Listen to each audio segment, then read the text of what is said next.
Legal implication اس وقت بیان کی گئی ہے الیکشن کمیشن کی طرف سے، اور جس طرح نئے سینسس پہ الیکشن کروانے کی ایک جو ہے وہ اناؤنسمنٹ ہو چکی ہے، تو اس پروسیس کو تو 4 سے 6 ماہ لازمی ریکوائرڈ ہے.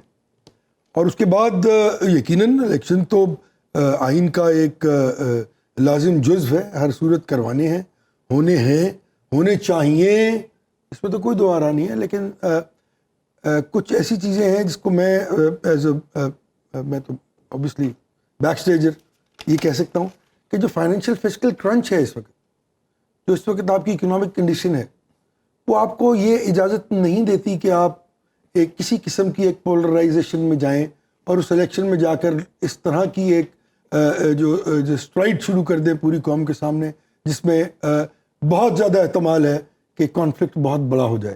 کیونکہ جو معذرت سے پچھلی جو گورنمنٹ تھی پی ٹی آئی کی، جس طرح انہوں نے اس سوسائٹی کو بلاسٹ کیا، جس طرح انہوں نے سوسائٹی کی جو تھے وہ حصے بکھروں میں تقسیم کیا اور پولرائز کیا اور لڑائی جھگڑا گالم گلوچ، تو بات بہت بڑی ہوئی ہے، بڑھ گئی ہے. کہیں بھی آپ جائیں گے تو جب الیکشن ہوگا تو اوبیسلی ایک فری فار آل ہوتا ہے، ہر شخص سے کوشش کرے گا کہ وہ اپنے آپ کو آگے لے کے آئے. اس میں بہت زیادہ احتمال ہے کہ بہت زیادہ انریسٹ ہو. جہاں تک تعلق ہے اس وقت آپ کی فائنینشیل فسکل امپلیکیشن کا، تو جس طرح ابھی عبداللہ گل صاحب نے فرمایا کہ جو اس وقت غریب کی حالت ہے، بھائی میں تو ایسے الیکشن میں انٹرسٹڈ نہیں ہوں بیرسٹر صاحب جو مزید روٹی اور مزید بجلی مہنگی کر دے اس ملک کی.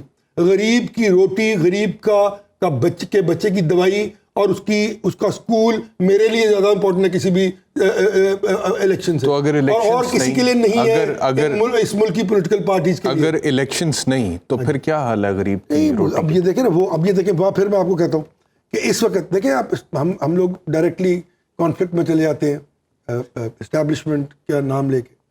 عرض یہ ہے کہ دیکھیں پوری دنیا میں اسٹیبلشمنٹ کا ایک کردار ہوا کرتا ہے، اور وہ کردار تب آتا ہے جب پولیٹیکل پارٹیز، پولیٹیکل پلیئرز جو ہیں وہ فیل ہو جاتے ہیں. آج میں سمجھتا ہوں کہ اس ملک کے پولیٹیکل پلیئرز فیل ہو چکے ہیں. They have not been able to deliver through this particular system. There has to be an out-of-the-box solution. And what could be that? That could be anything with the consent of people sitting at the helm of the affairs. اب establishment کو یہ ملک چلانا ہے نا بھائی، یہ ملک in political parties نے تو کہہ دیا کہ ہمارے تو ہاتھ کھڑے ہیں، جو آیا اس نے جو کیا دیکھ لیں آپ. جو پچھلے 4 سال میں ہوا اور پھر جو 16 ماہ میں ہوا، کس نے نہیں دیکھا؟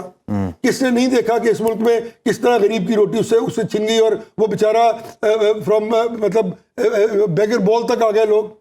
اچھا، مڈل کلاس آپ کی وائپ آؤٹ ہو گئی، اپر مڈل کلاس جو ہے وہ لوور مڈل کلاس میں کنورٹ ہو گئی، اور جو لوور مڈل کلاس ہے اس کا حال ہی کسی کو نہیں علم. تو کیا وہی میں آپ سے ماڈل سمجھنا چاہ رہا ہوں کہ آپ کیا کوئی نیشنل گورنمنٹ سجیسٹ کر رہے ہیں، کوئی کیئر ٹیکر جو سیٹ اپ ہے اس کی طوالت کی بات کر رہے ہیں، کیا بات کیا کر رہے ہیں؟ اس کی طوالت اس طرح ہو کہ کیئر ٹیکر سیٹ اپ کو وہ لوگ لائے جائیں جو میرے خیال میں ان مائی ہمبل اوپینین ابھی وہ ایبلٹی ٹو ڈیلیور نہیں ہے. اور دیکھیں جو جیو پولیٹیکل سچویشن کی بات کی، کتنی دیر کے لیے لائے جائیں؟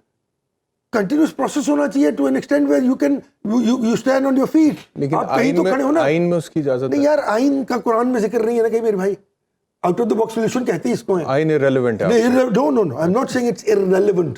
پر آئین کا کام ملک کے غربا کو، یتیموں کو، بیواؤں کو روٹی دینا ہے. آئین کا کام صرف الیکشن کرانا نہیں ہے اس ملک میں. اگر آپ فنڈامنٹل رائٹ اور وہ بھوک اور وہ دوائی اور وہ بچے کی جو تعلیم ہے اس کی آپ شکیں پڑھیں تو وہ سب سے پہلے ہیں. 4 ہے نا، آرٹیکل 4 ہے نا، کس نے دینی؟ ان سے چلے ہیں. کس نے دینی یار؟ اس ملک کے ان لوگوں نے دینے جو اس ملک کو چلاتے ہیں.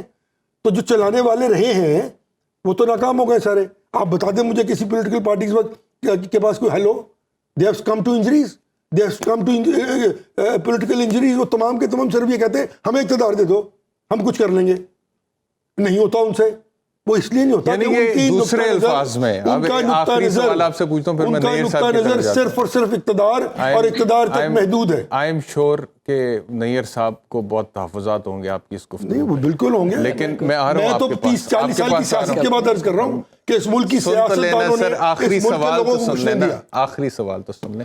کیا دوسرے الفاظ میں آپ یہ کہہ رہے ہیں کہ میاں نواز شریف کی واپسی سے کوئی فرق نہیں پڑنے والا. یار یہ تو آپ مذاق پہ آ گئے نا. اب آپ مذاق کرنا شروع کر دیں گے. اب آپ مجھے دیکھیں, نہیں, آپ یہ کہہ رہے ہیں کہ میاں نواز شریف کی واپسی کوئی فرق ہی نہیں پڑے گا. اچھا, میاں نواز شریف تشریف لائیں گے, لاہور میں تیل نکل آئے گا, مجھے بتائیے نا. سر میں تو پوچھ رہا ہوں آپ سے, سر تیل نکل آئے گا لاہور میں, کیا ہو جائے گا؟ سر وہ کہتے ہیں میاں نواز شریف کی واپسی سے کوئی فرق ہی نہیں. وہی بات, کسی کی بھی واپسی سے کوئی فرق نہیں پڑے گا بھائی. اگر آپ غیر جانبدار اور بے لاگ تجزیے اور تبصرے میں دلچسپی رکھتے ہیں تو ابھی سنو نیوز کا یوٹیوب چینل سبسکرائب کریں اور بیل آئیکن پر کلک کریں.